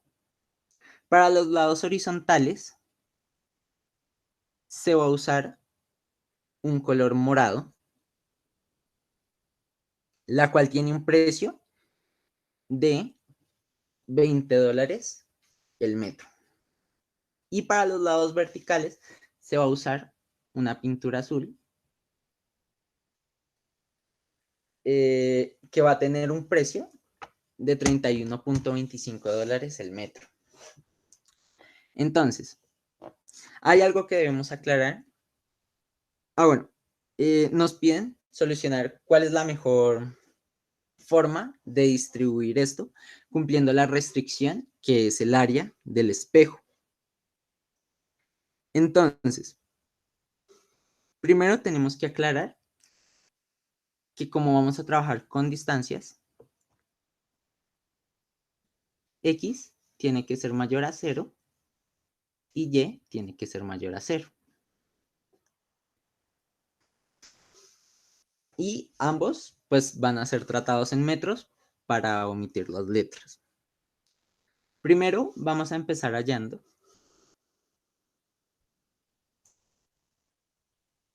la función que se quiere optimizar, que va a ser nuestra f de xy. Y esta va a ser igual a 2x. 2x porque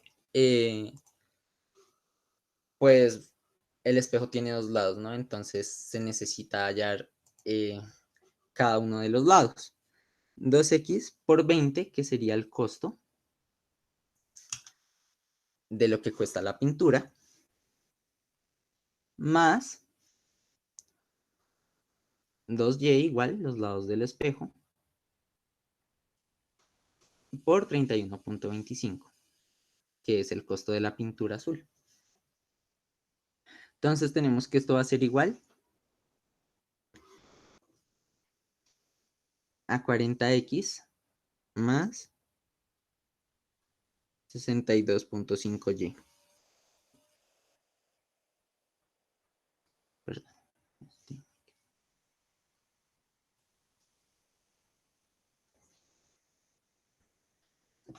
Listo. Ahora, el siguiente paso que nos muestran los multiplicadores de Lagrange es hallar la restricción del problema, también conocida como nuestra g de x. Entonces, nos dice que la restricción es el área. El área tiene que ser igual a 50 metros cuadrados. Por lo tanto, perdón. Por lo tanto, x por y tiene que ser igual a 50. En los multiplicadores se acostumbra a igualarlo todo a 0 para trabajarlo como una función por aparte, que va a ser, como ya se mencionó, nuestra g de xy. Entonces g de xy va a ser igual a x por y menos 50. Claro, hasta ahí.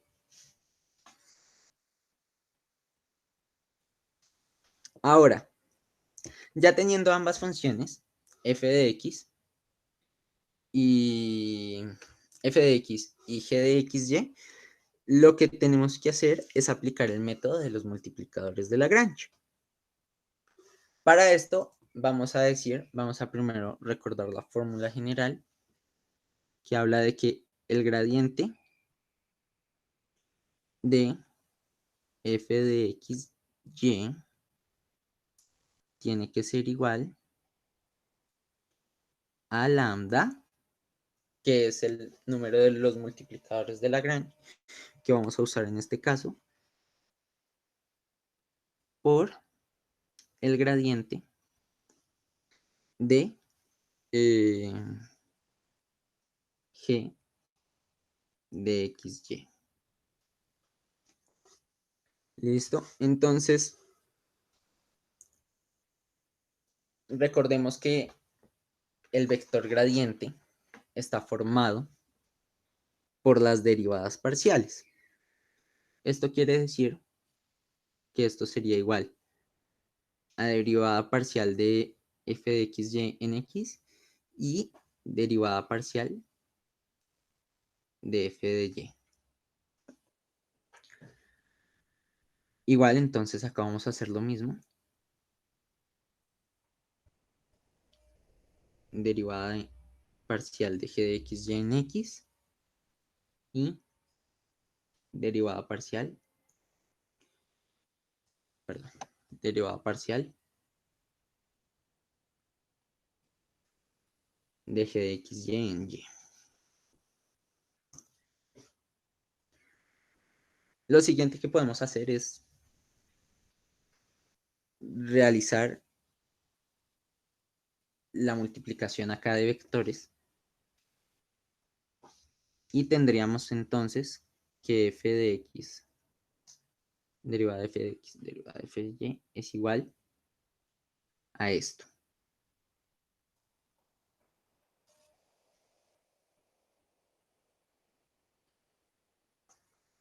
Recordemos que cada una de nuestras f de x, f de y, g de x, g de y son derivadas parciales.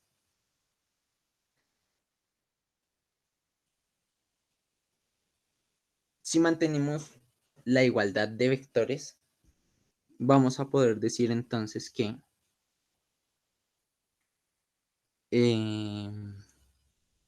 perdón, vamos a poder decir entonces que f de x va a ser igual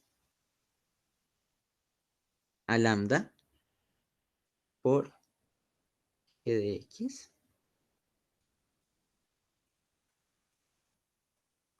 y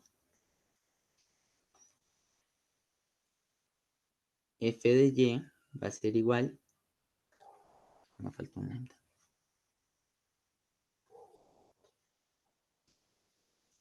va a ser igual a lambda g de y. Si solucionamos esto y despejamos lambda, vamos a tener entonces que lambda por un lado va a ser igual a f de x sobre g de x y lambda va a ser igual a f de y sobre g de y. Entonces, si tenemos que estos dos,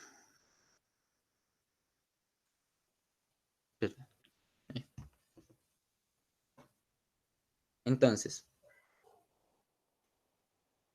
vamos a tener que estas dos expresiones van a ser iguales. Por lo tanto, f de x sobre derivada parcial de g de x va a ser igual a f de y sobre derivada parcial de g de y. Ahora sí, vamos a encontrar las derivadas parciales de cada una de mis funciones para solucionar esta ecuación que tenemos acá. Entonces, nuestra primera función objetivo, recordemos que es igual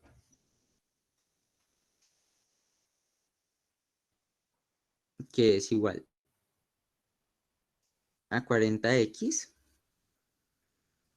más 62.5y y que nuestra otra función g de xy o también nuestra restricción es igual a x por y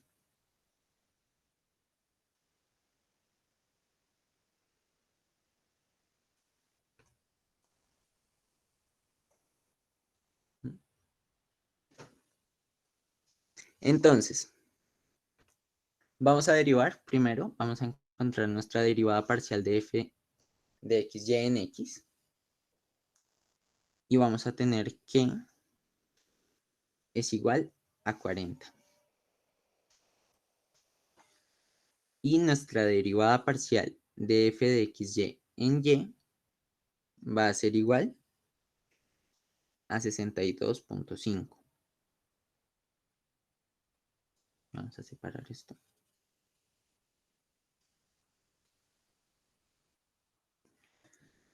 Y nuestra derivada parcial en g de xy en x evaluada en x va a ser igual a y nuestra derivada parcial en g de y va a ser igual a x. Ahora con esto vamos a poder reemplazar en esta ecuación que teníamos antes f de x, g de x es igual a f de y, g de y.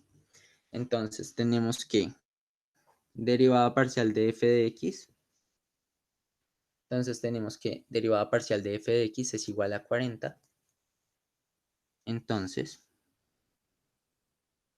sería 40 sobre la derivada parcial de g de x, que sería y. Va a ser igual a nuestra derivada parcial en f de y, o sea, 62.5.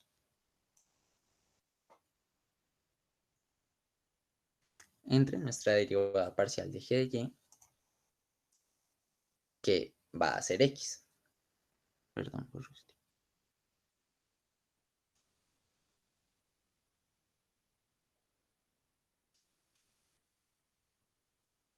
Si pasamos nuestras divisiones al otro lado, tenemos que 40x va a ser igual a 62.5y.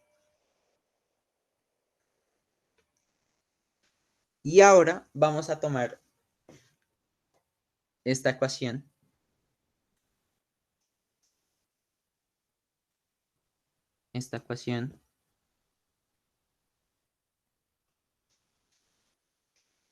y la vamos a usar en un sistema de ecuaciones con nuestra, eh, con nuestra ecuación de la restricción. Todo esto para encontrar cuáles van a ser mis respuestas a la hora de la optimización. Entonces tenemos que nuestra primera ecuación va a ser igual a 40x igual a 62.5y. Y nuestra segunda ecuación, la de la restricción, la tenemos por acá. Vamos a usar esta ecuación, x por y menos 50, como segunda ecuación.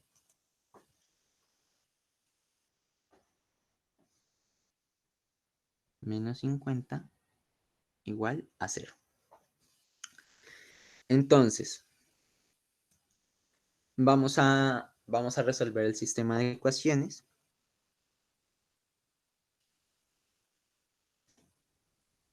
Y vamos a tener que, bueno, lo vamos a realizar mediante sustitución.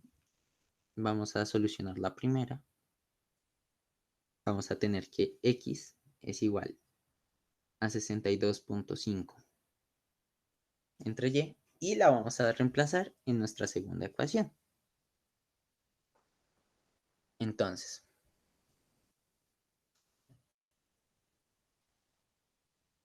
esta es nuestra segunda ecuación.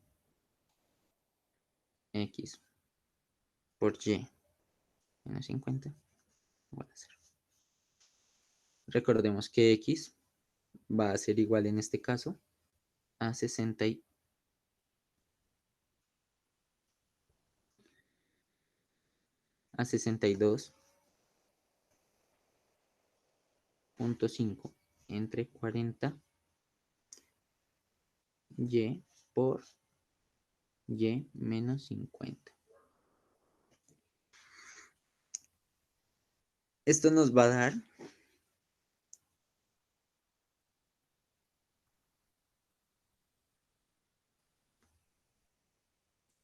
que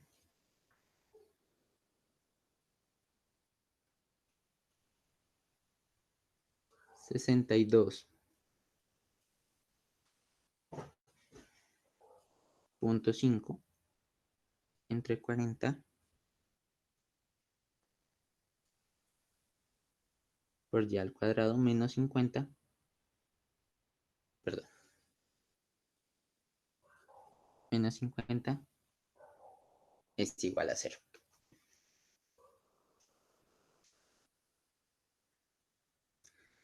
Despejamos nuestra y cuadrada y vamos a tener que y cuadrada es igual a 50 por 40 entre 62,5. Todo esto nos va a dar el resultado de 32 y vamos a tener que y al cuadrado es igual a 32. Despejamos nuestra raíz y tenemos que y es igual a más menos la raíz de 32. Esto es aproximadamente y va a ser igual a, un momento, y va a ser igual a 5,657 o y va a ser igual a menos 5,657. Sin embargo, recordemos al comienzo que tanto x como y tienen que ser mayores a 0 porque estamos intentando hallar distancias y las distancias siempre tienen que ser positivas. Entonces, solo vamos a trabajar con esta. Esta va a ser la que vamos a usar para terminar de solucionar nuestro sistema de ecuaciones.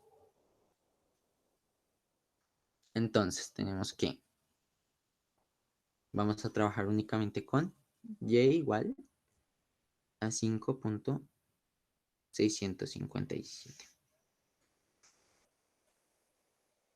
La podemos reemplazar en la ecuación número 1 y tenemos que 40x va a ser igual a 62,5 por 5,657.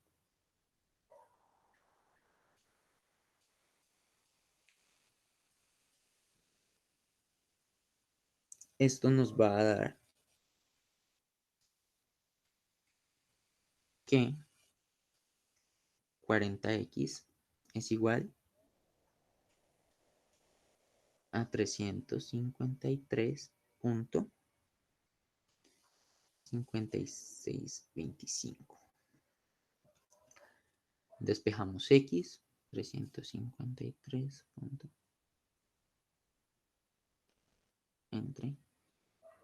40 y tenemos que x va a ser igual a 8,839. De esta forma, vamos a tener ya nuestras dos soluciones para hallar cuál sería la forma más barata de la forma más barata en la que podemos comprar la pintura. Lo podemos comprobar con algunos dos ejercicios, como por ejemplo, modelándolo en la, en la ecuación de optimización, en nuestra ecuación objetivo. Entonces vamos a hacer X, vamos a hacer una tablita. Y, I, F, de X, Y,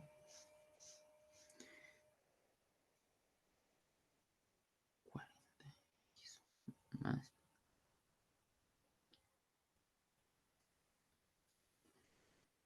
Entonces, con nuestra primera respuesta, con la respuesta que hallamos, vamos a notar que se va a obtener una optimización porque el precio va a ser el más barato de todos si lo comparamos con otros que cumplan con la restricción.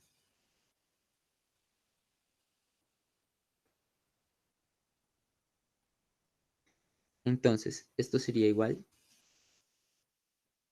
a 707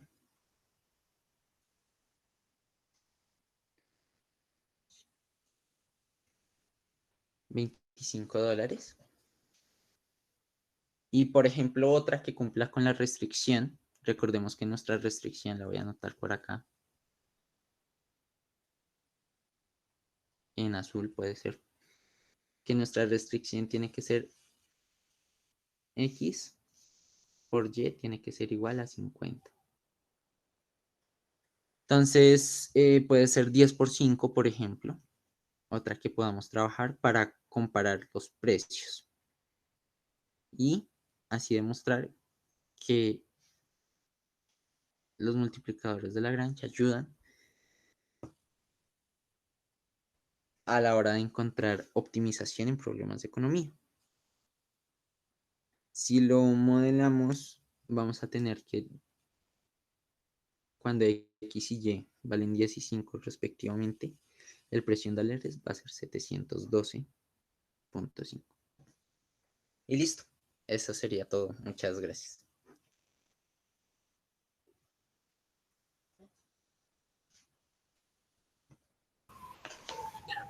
Vale, Santiago, muy bien.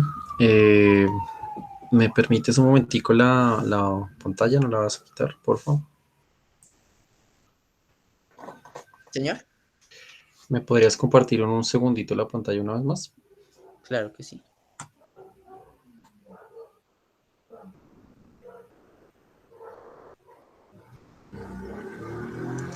En el ejercicio que hiciste ahorita, por favor. Dale cuando definiste el lagrangiano. Cuando definiste el lagrangiano,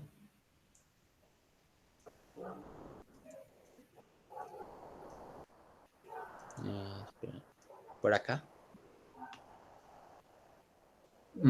sí. No, no, la anterior.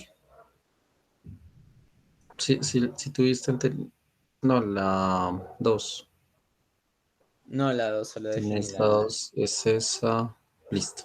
Entonces déjame ver la 3. Ya. Tienes lambda y el gradiente de G. Ok. ¿Y el lagrangiano ahí cuál sería? ¿Te acuerdas? ¿Cómo se definiría ahí el lagrangiano? Uy, no recuerdo, profe. El lagrangiano sería L, que depende de X, Y y lambda, igual a F de XY Ah, ok. más, ¿te acuerdas? Sí, sí, sí. Pues Escríbelo, no lo por hice. No lo hice como por el tiempo y eso, pero No, pero la verdad no he sido como tan restrictivo con el tiempo. Pero sí me gustaría ver si te acuerdas cómo escribirlo. sí, ¿Cómo espera, sería? deme un momento. Era. mm, lo puedo hacer en una página nueva. Ujú. Sí. Era, espera, L de X, Y,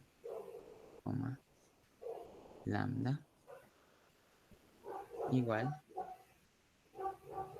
a F de X, Y.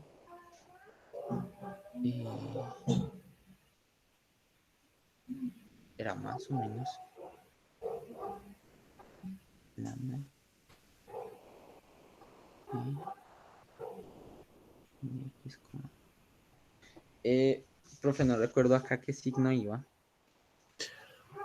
Sí, es lo que me imaginé. Ahí coloca el más, ¿sí? Coloca más. Ahí va un más, coloca más. Ok.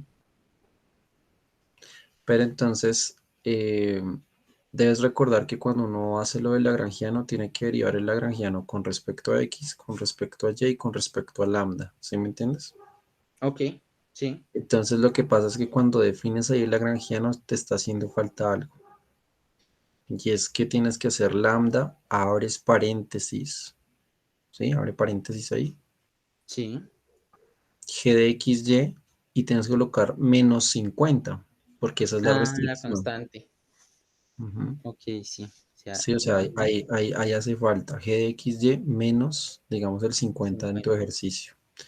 Y siempre que definas el lagrangiano es así, ¿ves? Ok, Siempre que, porque es que yo vi que de una me definiste ahí el gradiente, entonces quería ver si ese pequeño detalle lo reconocías. Ah, ok. entonces Sí, no, la digamos verdad, que no me sí, acordaba. de pronto no sé si ya viste algún curso de microeconomía, ¿ya lo has tocado? Pues sí, pero muy a grandes rasgos, la verdad. Listo. Pues digamos esto es bueno que lo sepas, ¿sí? Ok, En el momento en que se define el gradiente, sobre todo que tú eres de economía, si no estoy mal. sí, Entonces, así se define el gradiente y uno deriva con respecto a las variables que tengas. ¿Listo? O ok, sea, así se maneja. Siempre la restricción tiene que ser menos la constante que tengas restrictiva y si es de más variables, bueno, eso es bueno que lo tengas. Tengo vale. una pregunta para ti. Muy bien el tema. Creo que fue recreativo. De pronto me hubiera gustado que hubieras colocado algunos ejemplitos un poco más. Digamos, esto es muy típico. Me hubiera gustado que colocaras un poco más cosas, no sé, de pronto una función Cobb-Douglas de economía o alguna así en la que uno no pudiera derivar tan fácil. ¿Sí me Ok, entiendes?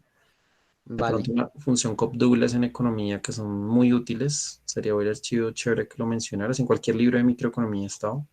Y de pronto lo otro es dos preguntitas para ti. La primera, cuando tú me hablas a mí de utilidad marginal, ¿qué tiene que ver eso con derivadas y qué significa en la economía?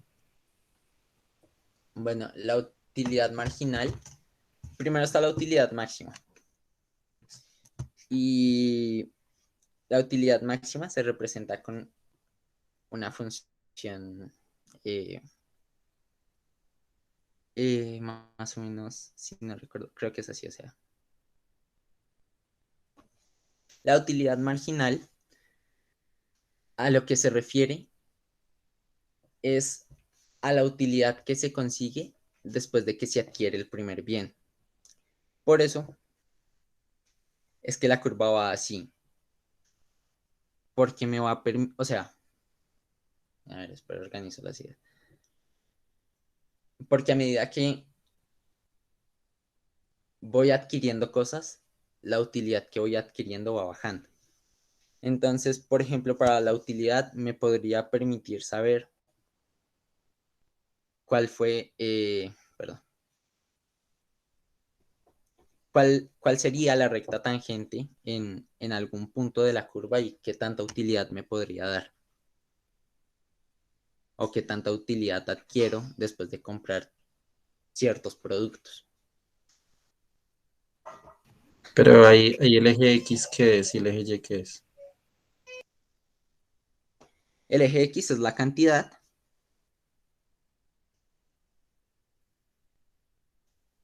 y el eje Y sería la utilidad, respectivamente. Vale.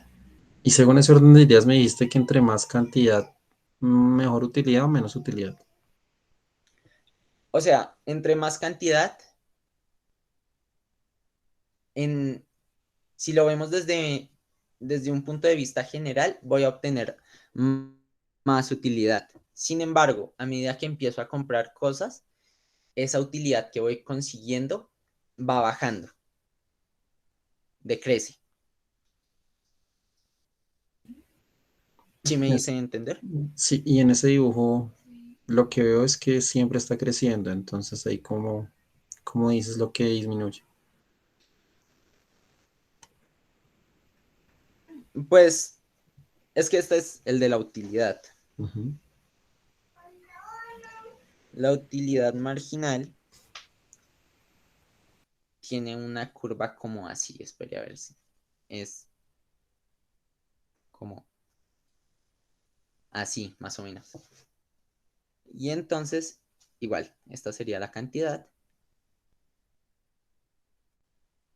y este sería la utilidad marginal.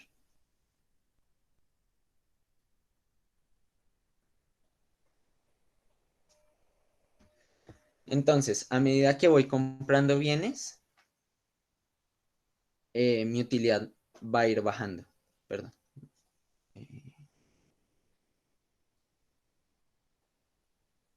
Va a ir bajando. Esta línea va a ir bajando.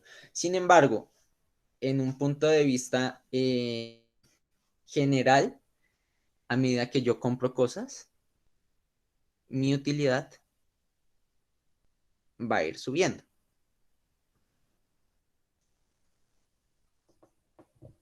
Sí, de pronto un pequeño detalle ahí en la gráfica que me pintas es que la utilidad marginal, según lo que dices, sería siempre positiva, ¿no? ¿Sí logras ver por qué? Pues sí, porque siempre se va, o sea, porque no va a llegar un punto en donde acá, por ejemplo, pues empiece a descender en teoría. No, la utilidad Entonces, marginal, la marginal. sí, o sea, porque, o sea, lo que me refiero es como, si al final voy a tener más utilidad a medida que compre cosas, pues la utilidad marginal no podría ser negativa, porque entonces la utilidad total empezaría también a bajar. Sí, no, yo te lo entiendo, pero lo que quiero decirte es que en la gráfica de utilidad marginal versus cantidad, ¿sí? Tu curva Sí. no toca el eje X, no toca el Creo eje que X. sí, pero es que no me acuerdo muy bien de cómo era la gráfica Mira la presentación al principio. al principio. Ujú, cuando me hablaste de utilidad marginal. Estoy casi seguro que Ah, me... acá, pero acá no tenía gráfica. Si quieres la podemos buscar. No, pero ahí se ve, ¿sí ves? Va disminuyendo. Eso quiere decir que debe ser como una hipérbola, o sea, algo así. Pero no toca el eje, ¿sí me entiendes? Ah, ok. Sí, o sea, o sea, sí disminuye, pero hace esto. Sí, Sí, hace esto. ¿Ves? ¿Por qué? Porque es que la curva de la utilidad aquí sigue siendo positiva, pero positiva cada vez más pequeña, ¿sí me entiendes? sin embargo, profe, es que en la utilidad marginal, vamos a colocarlo, por ejemplo, con el ejemplo de lados que puse. Existe una cosa que se llama punto de saturación. El punto de saturación es, por ejemplo, bueno, yo compro dos, compro tres, pero va a llegar un punto realmente donde yo no quiera más, ¿sí? Donde realmente ya me cansé de ese lado. Por eso es que empezaría a ser negativa la utilidad marginal. Se conoce como punto de saturación y es cuando ya he adquirido tanto, ese mismo bien, que realmente ya voy a estar saturado. Ok, entonces, en ese contexto, que eso no lo has mencionado, sí podría ser negativo, lo que me quieres decir. Exacto. Ya, listo. Listo, listo. Y una última pregunta para ti, ya para culminar, es, ¿qué hubiera Claro. pasado si en este ejemplito que me hiciste, porque digamos, tú llegaste a, si no estoy mal, a dos valores de Y, Sí, que uno te dio positivo y uno negativo, ¿cierto? sí. ¿Qué hubiera pasado si ambos hubieran sido positivos? O sea, ¿y cómo me garantizas que efectivamente creo que estabas minimizando el costo, me parece? Sí, minimizando el costo. Entonces, ¿cómo me garantizas cuál me sirve para minimizar? Pues, profe, si le soy sincero, yo lo haría ensayo y error, ¿sí? O sea, igual tendría solo cuatro valores. Eh, buscaría cuál me funciona mejor, pero no sabría si hay alguna forma mejor. Bueno, parte del criterio de la segunda derivada te lo garantiza, ¿no? Revísalo. Ah, ok, El criterio de la segunda derivada te dice si lo que encontraste es un máximo o es un mínimo. ¿Listo? ok, listo. Listo, Santiago. Muy bien. Muchas gracias. No sé si alguien tiene alguna pregunta para Santiago de los presentes. ¿Sí? ¿Tienen alguna preguntita, chicos? No, señor. Vale. Pues Santiago, muchas gracias por tu presentación. Creo que nos Gracias. abriste la mente mucho más a la economía. Obviamente, como siempre, podemos mejorar en algunas cosas, pero pues para eso estamos Claro que aquí. sí. ¿Listo? Así es. Muchas gracias. Voy a detener la grabación aquí.